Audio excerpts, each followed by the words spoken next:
Hello, I'm Jane Zanichkowsky, the manager of the Metrowest Symphony Orchestra, which will be playing a concert on May 17th at Framingham State University, right across Route 9 from the studios here at Access Framingham Cable TV.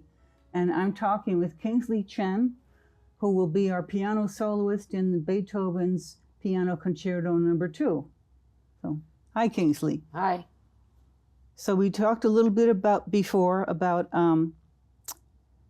fact that you're from Sharon. And what grade are you in now? I'm in 8th grade. 8th grade.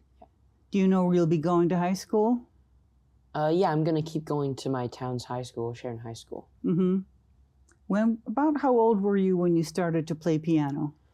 I started learning piano when I was 3 years old, and now that I'm 14, it's been 11 years, 11 great years. I'm glad to hear they've been great years for you.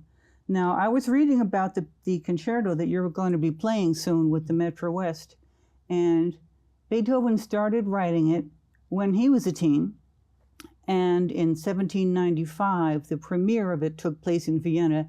He was still a teen when he played the piano part in it.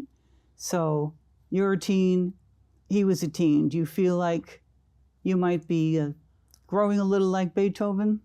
Right. I think it's very suitable for me to play this particular concerto because, I mean, as you've mentioned, we're both teenagers as we're performing this piece, and it shows his early work and how he was influenced by other great composers in Vienna, specifically Mozart at that time, and it shows. You could say it shows traces of the impression that Mozart left on him, as well as his own kind of dark and dramatic themes, especially shown in the second movement. Mm-hmm. The slower movement in the middle of the piece. Yeah. Beethoven himself was known to not think that it was his most mature or best work because he wrote it when he was so young, and later on, he completely rewrote the last movement, the rondo. So what brought you or your teacher to select this piece to play with the symphony? Oh, that's a great question. Well, every couple months or sometimes annually, I enjoy learning a new concerto, and I plan on learning all 5 Beethoven concertos. So a couple years back, I actually already learned Beethoven Concerto No. 1. Mm-hmm. And I started Beethoven Concerto No. 2 a bit ago, and as I'm approaching a concerto, I like to, often at the beginning, there's orchestra tutti, and they present the theme before I come in. Right. So I like to listen to what the orchestra tells us about the piece before the soloist starts to play. Uh-huh. And then as I'm playing and practicing, I listen to how the orchestra responds, especially a lot of the first movement in this piece has some back and forth. And then maybe in later stages, especially if I'm preparing for a concert, my teachers often, perform or play the orchestra part with me so I can get to know the piece better as I'm playing it with them. Mm-hmm. Now, so you play solo piano sometimes with a chamber orchestra, as you did in 2022, and now this will be a full symphony orchestra. Do you have a favorite setting for playing among those 3? Well, I definitely enjoy all 3, of course, and there's differences to it. As a soloist in a full-sized symphony orchestra, there's a lot more things to manage at the same time, but it's also very enjoyable to hear the orchestra. I think I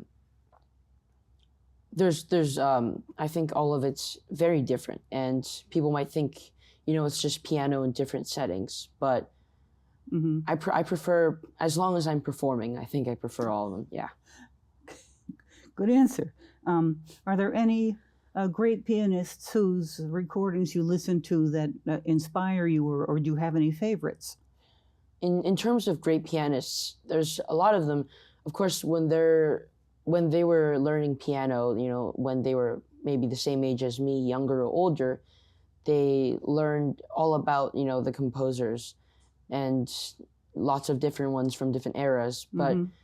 I think as people grow up, they tend to have a favorite or a few favorites that they like to perform or study extremely closely and carefully on. So every time I'm learning a piece by a certain composer, I try to find, a pianist who's known to have that special connection to them. So, I mean, these people include like Martha Argerich, Kissin, Horowitz, Mhm.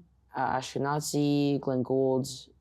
So there's, you could say, almost like corresponding pianists to each composer. I see. So as they mature and their development of how they play, they sort of specialize in one composer or sort of circle of composers. Yeah, yeah. Okay. Yes, one of my favorites is Vladimir Horowitz's recording of pictures at an exhibition by Mussorgsky, and I know that he liked the Russian composers, but wasn't limited to those. And by the way, you might know this, when he flew to a certain city or country to give a concert, his own piano had to come with him. Did you know that? Yeah, I think I've heard of that because he was, so used to the touch of it, I think. Mm-hmm. Now, so what's next for you? Will you be in a summer orchestra or maybe attend a music festival? Well, that's right. For summer, I'm actually planning on attending Greenwood Music Camp, and it's going to be senior camp this year because I'm 14. And what Greenwood Music Camp focuses on, it's a lot of intensive chamber music training. Mm-hmm. So it really enriches, my partnership with other musicians, string musicians and other instruments. And that's going to be 5 weeks. So I think it's going to take up most of my summer. So you'll be working again with Max Hobart in the coming couple of weeks before the concert takes place. And again, so that's going to be at 2 p.m. on Sunday, May 17th. And the same program will have Antonin Dvorak's New World Symphony, which has a very famous theme called the Going Home theme.